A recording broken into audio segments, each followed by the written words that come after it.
1. Teoría del conocimiento de epistemología. Descartes, como todos los filósofos modernos, se ocupó del problema del conocimiento. Su objetivo fue encontrar un método que nos permitiera dirigir bien la razón para distinguir lo verdadero de lo falso, que garantizara la seguridad de nuestros conocimientos, aumentará gradualmente nuestro conocimiento, nos permitiera ver claro y andar seguros por la vida. El método que él elaboró consta de 4 reglas. Primera. Evidencia, aceptar como verdadero únicamente aquello que la razón capta en un acto de intuición como absolutamente evidente o que se deduzca de lo evidente. Lo evidente se caracteriza por ser claro, manifiesto y distinto preciso. Nótese que el criterio de verdad no es la adecuación con la realidad sino la evidencia ante la razón. Segunda. Análisis, dividir o descomponer el problema en partes para buscar los elementos más simples, que pueden ser intuidos mediante ideas claras y distintas. Tercera. Síntesis, reconstruir la cuestión ordenando deductivamente los distintos elementos simples a los que hemos llegado en el paso anterior, encadenándolos. Cuarta.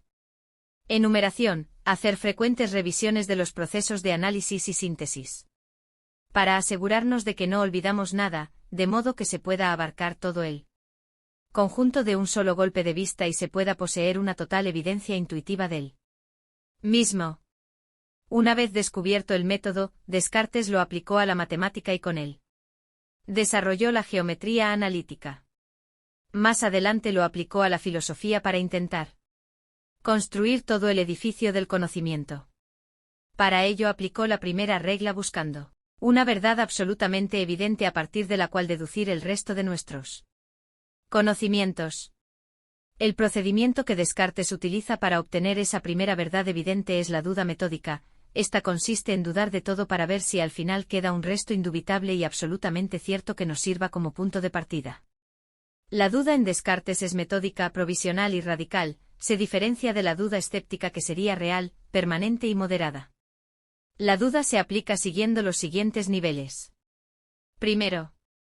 Puesta en duda del conocimiento sensible. No podemos estar seguros de que los sentidos no nos engañan porque lo hacen en muchas las ocasiones, por ejemplo en las ilusiones sensoriales. No son, por tanto, una fuente fiable de conocimientos ciertos y evidentes. Con esto resulta que toda la ciencia que tenga una dependencia inmediata de la experiencia queda sin fundamento. Segundo. Puesta en duda de la realidad extramental. Cuando soñamos creemos que existe una realidad que no existe y, puesto que no podemos distinguir la vigilia del sueño, la existencia del mundo y del propio cuerpo es dudosa. Segundo, puesta en duda de la verdad de nuestros razonamientos. No podemos estar seguros de los razonamientos lógicos y matemáticos. Es decir, podríamos pensar que la matemática, ciencia que no depende de la experiencia, escapa al primer nivel de duda. Pero Descartes propone que es posible que nuestro entendimiento esté formado de tal manera que sea incapaz de captar la verdadera estructura matemática de la realidad. Descartes plantea este segundo nivel de duda con su famosa hipótesis del genio maligno, un Dios que se divierte haciéndonos errar cuando razonamos. Una vez aplicada la duda llegamos a la primera certeza que Descartes estaba buscando. Mientras dudo estoy seguro de que estoy dudando, pensando y por tanto existiendo, al menos como un ser que piensa. Esta verdad está fuera de toda duda. Pienso, luego existo, cogito ergo sum.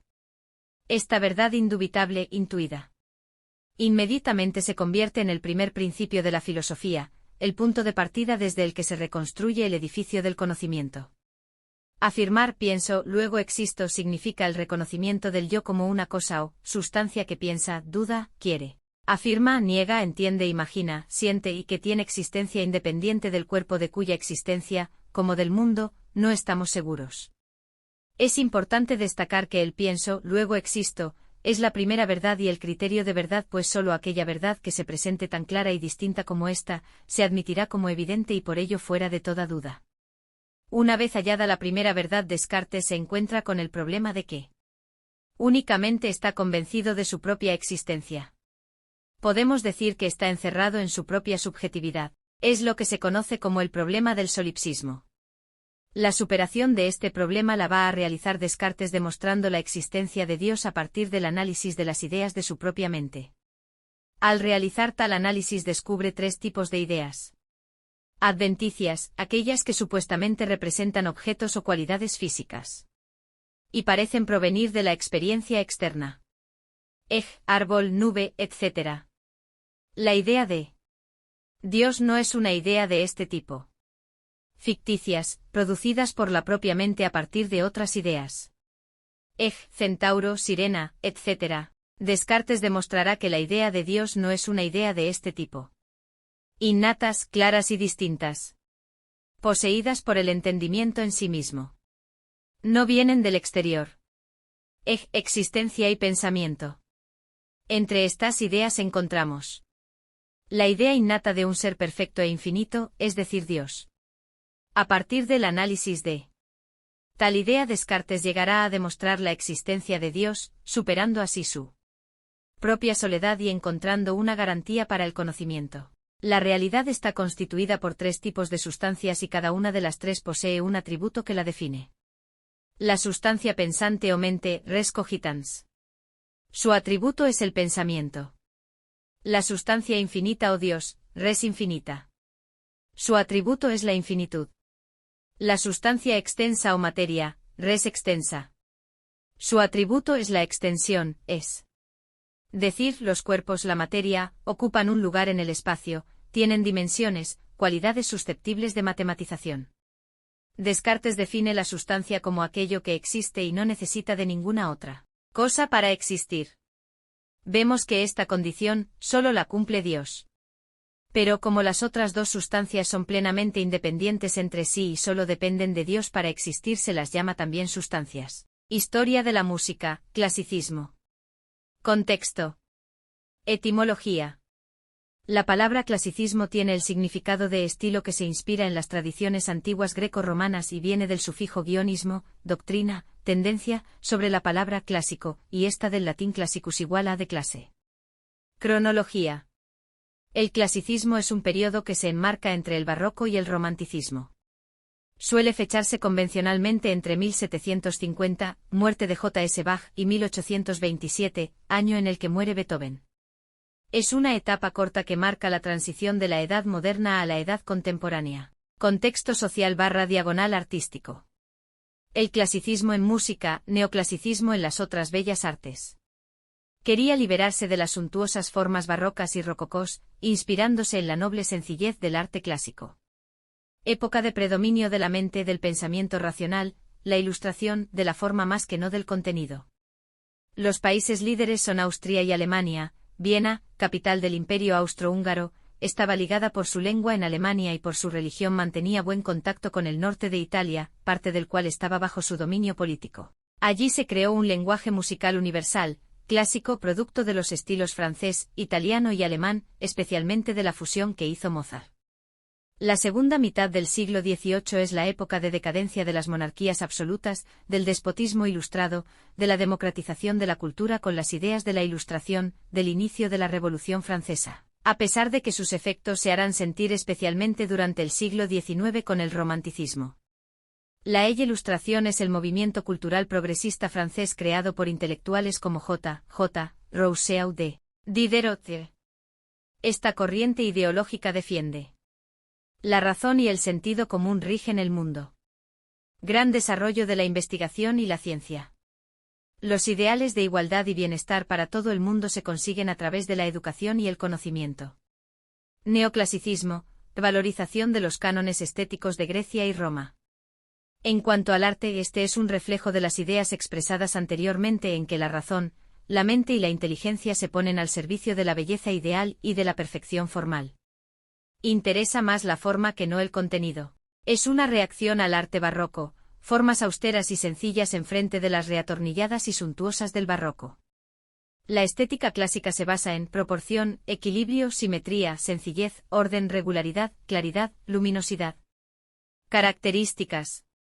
Géneros. Música pura sin significado extramusical. Música caracterizada por la gracia, proporción, belleza, objetividad y elegancia formal. Predomina la música profana por encima de la religiosa. Melodía sencilla. Fácil de seguir y recordar, con pocos ornamentos. Tiene una estructura muy clara y equilibrada, simetría. Frases musicales cuadradas, generalmente de 8 compases, divididas muchas veces en 2 periodos iguales, de 4 compases cada uno, a la vez cada periodo queda dividido en 2 subperiodos de 2 compases cada uno, hasta llegar al elemento más pequeño, que llamamos motivo. Las frases se separan unas de otras por cadencias. Ritmo. Es regular, no mecánico o natural, poco complicado. A menudo es estructurado como la melodía. Retardando, nos indica que el tempo musical va poco a poco bajando de velocidad. Acelerando, segmento musical cuyo ritmo va aumentando gradualmente de velocidad. Bajo. Bajo alberti, es un tipo de acompañamiento para una melodía, de uso frecuente en la música para teclado, que consiste en una serie de acordes quebrados o arpegiados. Consiste en un ordenamiento donde las notas del acorde se suceden en grave agudo medio agudo y luego repiten el mismo patrón. Bajo arpegiado, los arpegios los compones las notas o los grados más importantes de una escala, el primero la tónica, el tercero, el quinto y el octavo grado. Así que básicamente podríamos decir que el arpegio es una reducción del acorde a sus grados más importantes. El bajo continuo desaparece. Instrumentos. En esta época los instrumentos se perfeccionan. Destacan el clarinete, que pasa a formar parte de la orquesta, y el pianoforte, que progresivamente va sustituyendo el clavicémbalo y el clavicordio, hasta hacerlos desaparecer a finales del siglo XVIII. Se continúa usando el instrumento de percusión del barroco, los timbales, pero Haydn, Mozart y Gluck fueron los primeros en incorporar instrumentos de afinación indeterminada procedentes de las bandas militares turcas, el triángulo, los platillos y el tambor. En la orquesta clásica el número de los instrumentos de cuerda se duplica respecto del barroco, porque con la incorporación de nuevos instrumentos de viento madera, clarinetes, y viento metal, trompas, la cuerda necesita reforzarse para equilibrar el sonido de la orquesta. El director ya no dirige desde el clavicémbalo, sino que se sitúa delante y toma mucho más protagonismo. Textura. Melodía acompañada. Está formada por una línea melódica principal que es acompañada por voces y barra diagonal o instrumentos que ejecutan melodías o acordes secundarios. Polifonía imitativa, si las voces se imitan unas a otras, esto es, cantan o tocan melodías similares, pero con cierto retraso unas respecto de otras. Homofonía, donde 2 o más notas se colocan de tal forma en que producen una textura musical basada en movimientos paralelos, creando acordes, predomina la verticalidad. Monodia, en esta textura todas las voces e instrumentos que intervienen cantan o tocan simultáneamente la misma melodía, al unísono o a distancia de octava. Géneros. Instrumentales. Música de cámara. Sonata, obra para un instrumento generalmente de teclado. Composición musical estructurada en varias secciones o movimientos. Música orquestal. Sinfonía, sonata para orquesta. Concierto, orquesta más solista. Divertimento, obras menores. Vocales. Religiosa, en esta época la música instrumental y profana domina sobre la religiosa. Aún así, Haydn y Mozart han hecho importantes contribuciones. Durante sus últimos años en Viena, Haydn empezó a componer misas y grandes oratorios como La Creación, 1798, y Las Estaciones, 1801, basado en el poema del mismo nombre del escocés James Thomson. De Mozart destacan la Misa de la Coronación, KV 317 1779, la Misa en Do menor, KV 427 1782 a 1783, y el Requiem, KV 626, 1791. Ordinario de la Misa, Kyrie eleison, Gloria, Credo, Sanctus, Agnus Dei.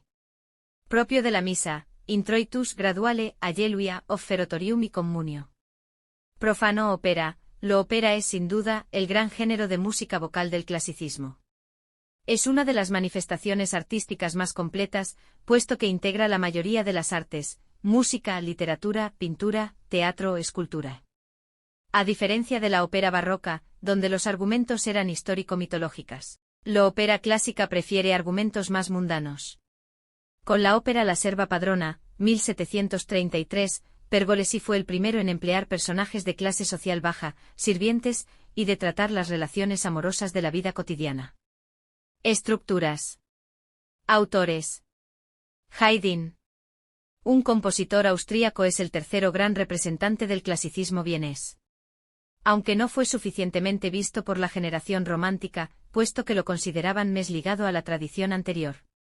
Y es que a Haydn, más que todo el mundo, se le considera el definitivo establecimiento de formas como la sonata y de géneros como la sinfonía y el cuarteto de cuerda, que se mantuvieron vigentes sin apenas modificaciones hasta muy entrado el siglo XX. Mozart. Wolfgang Amadeus Mozart, nacido en Salzburgo en 1756, fue un prodigioso compositor y músico austríaco del período clásico. Desde temprana edad, demostró un talento extraordinario y compuso obras notables en varios géneros musicales, desde ópera hasta música de cámara. Su vida estuvo marcada por giras de conciertos y colaboraciones con músicos destacados de la época. Entre sus obras más destacadas hay la ópera Los casamientos de Fígaro, una obra maestra que combina ingenio melódico y dramático, así como la Sinfonía número 40 en sol menor, conocida por su intensidad emocional. Mozart dejó un legado musical incomparable, influenciando generaciones posteriores y siente reconocido como uno de los genios musicales más importantes de la historia. Beethoven. Nació en Alemania el 16 de diciembre de 1770, en Viena, Austria, y murió el 26 de marzo de 1827 en Viena.